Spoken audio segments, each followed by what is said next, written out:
Naruto and Kurama have finally reached the new level. It's not Super Saiyan, but it's still pretty badass. In my review of Naruto Shippuden, episode 329. Only way this episode could have been better is if Godzilla just showed up and used his atomic breath and blew Toby and the Geto Mazo away. Otherwise, this was an action fest of epic proportions. Easily the most powerful, overblown battle that we have seen in the Naruto series so far. I mean, literally, the landscapes were exploding. It's official! Naruto's on Dragon Ball level at this point. Look at the destruction that they're causing. It's friggin' crazy. So let's just jump right in. Naruto saves Son Goku from Toby, and it doesn't look like it's going to work completely. Apparently the chakra chains that he removed was actually used to attach that chakra to Roshi so that he could manifest his chakra in him. It's kind of crazy and weird, but essentially the other giant chain he has attached to his body is actually the one that's keeping him inside of the Geto Mazo statue. And before he's taken away by Toby, Son Goku gives Naruto a little gift. They do a little fist bump. We can just assume it's a lot of chakra. Shake and bake! Toby isn't fucking around after this anymore. He decides to make all of the beasts transform into their final forms. It looks really awesome just seeing them all stand there together. And then they all start to do a Bijou Bomb each, and they all start to point them right at Naruto. I can't believe they're doing this. They could practically destroy the earth. While Kakashi and Guy are panicking, this is when Naruto and Kurama finally start to have their big moment where they start to become good old buddies. And I absolutely love the build up to the scene, and it's one of the first times that I actually did not mind seeing some flashbacks thrown in here, because they were really appropriate with what was going on in the scene, and they just got you really excited to see what was going to happen. And I got incredible goosebumps when they finally had that moment where Naruto acknowledged the Kyuubi as Kurama. The gates opened for the first time. It was just truly awesome.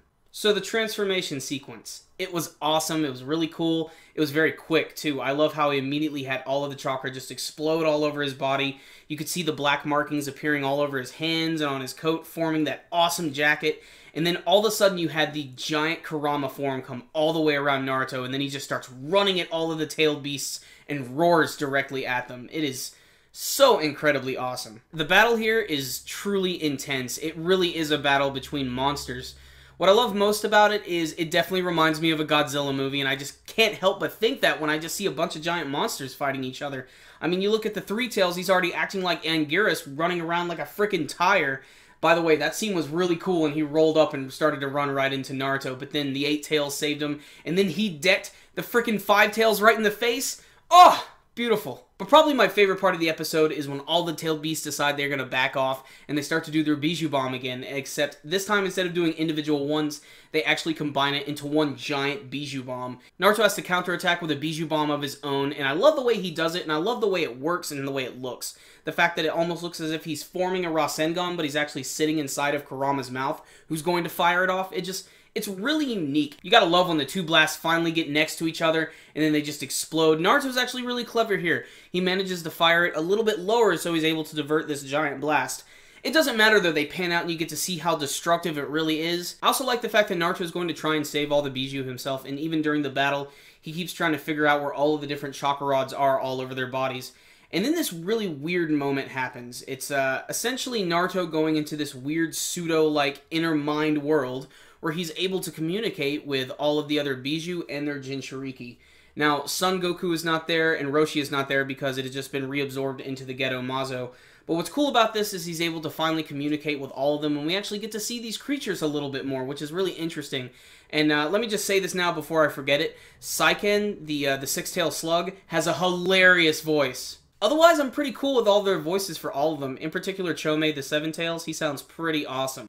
There are other little details in the scene that I really appreciate. I like the fact that when he met Isobu, the Three Tails again, he actually mentioned, hey, we've met before. And obviously we had a few episodes ago where he ran into Utakata again, so they don't have to go into that stuff again too much. What's interesting about this scene is we get our first true flashback of the Sage of the Six Paths. We actually get our first really good glimpse of him. We still don't get to see his face. We get to hear him talking to all of the baby Bijou, and I just love the way they're drawn. They're all absolutely hilarious. I cannot believe that Japan has not made plushies of these things yet. What's good about this scene is we actually get to see them interacting with the Sage, and we get to see, at this point in time, they were actually a little bit more nicer to humans. Maybe this was a point in time when they weren't shunned as much and just seen as just weapons or monsters. And obviously this is why all of the tailed beasts are so intrigued. In particular, Kurama, they essentially see the Sage of the Six Paths in Naruto. And, you know, a lot of people have been theorizing that there's a great possibility that Naruto himself is like the reincarnation of the Sage of the Six Paths, and seeing his brand new form in this episode, it obviously, you know, makes a lot of sense, and it all adds up. He's got the jacket, he's got the horns, he pretty much looks exactly like him. The only thing he's missing is that really badass staff. But still, it's all adding up really, really nicely. I love the fact that Naruto is getting ready to team up with Kurama, and all the tailed beasts seem to be right on board with this. They touch fists, and Naruto's going to get one hell of a power-up. The episode ends with Toby being a complete and total dick, and he actually reabsorbs all of the Bijou back inside of him. And it's really messed up how it looks, like when he just chains them and drags their body across and then it gets absorbed into the Gedomazo. Just something about that was kind of disturbing. You know, after you get to know these characters, they're not just monsters anymore. So even after seeing all the tailed beasts reabsorbed into the Gedomazo, this doesn't really shake Naruto at all. In fact, his confidence has just been bolstered. He doesn't give a crap what Toby's going to do now because he's just learned a lot of really important names and he's about to mess his day up. So this is an episode that a lot of people have been waiting for a very long time. I know I have. In fact, it covered a couple chapters in the manga series, which were definitely one of my favorite. And for the most part, I think they did them justice. The animation, pretty damn good. It wasn't, you know, a super, super mega episode, but it was very high quality. All of the fight scenes were really, really cool, especially when all the tailed beasts started to fight each other. Like I said, it's like a big kaiju battle. But one thing that I really want to mention is the music this week. I don't know if I've heard some of the music this week. Some of it seemed kind of new to me. In particular, the scene where Naruto finally went into his transformation for the first time. I love that music. It reminded me so much of the stuff from part 1, and it really just made me feel pumped up and excited, and of course I love all of those cheesy-ass guitar riffs, but they just make everything seem so much cooler. So the action this week was awesome, no doubt about it, with shit constantly exploding and monsters and ninjas. It's a crazy great combination. But the story elements this week I thought worked very well as well. I loved getting to see the Bijou and learning their names, and actually just getting to hear them talk. They have voices now. So let that just be a taste of the badassery that's to come. This is just a small part of a bigger arc that's getting ready to begin, and I cannot wait to see what's around the corner. All the action lately has just been really, really exciting and really fun, and I've been loving every minute of it. So this week, I'm going to literally drop a 10 out of 10 on this one. Zero complaints from it. I loved every element of it. The animation, the music, the characters, the new stuff, the old stuff. It was all great stuff. So clearly, guys, I really liked this episode a lot, but what about you? Did you like Naruto's new form?